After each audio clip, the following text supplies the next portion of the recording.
કારબાની અંદર છુપાવીને લઈ જવાતો દારૂ એલસીબીએ ખડકી હાઈવેથી ઝડપ્યો। ચાલકની ધરપકડ કરી દારૂ અને ટેમ્પો મળી પોલીસે કુલ્લે રૂપિયા 6,12,950નો મુદ્દામાલ જપ્ત કર્યો।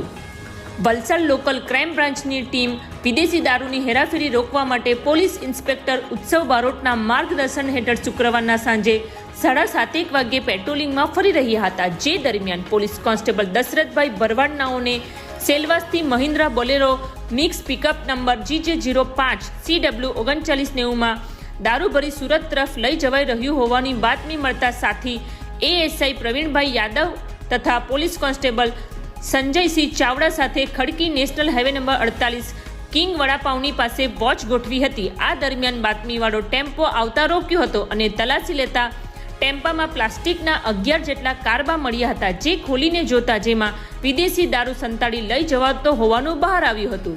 આ કારબામાંથી પોલીસને વિદેશી દારૂની બોટલ નંગ 1,693 જેની કિંમત રૂપિયા 1,07,950નો જથ્થો મળી આવ્યો હતો, જેથી ચાલક શુભમ ઉમેશકુમાર યાદવ ઉંમર વર્ષ 22 રહે સાઈનાથ સોસાયટી BSNL ટાવરની સામે SMC બિલ્ડિંગની બાજુમાં આવેલ એપાર્ટમેન્ટની ધરપકડ કરી હતી અને તેના પાસેથી મળી આવેલો રૂપિયા 5,000નો ફોન અને ટેમ્પાની કિંમત રૂપિયા 5 લાખ મળી કુલ્લે રૂપિયા 6,12,950નો મુદ્દામાલ જપ્ત કર્યો હતો।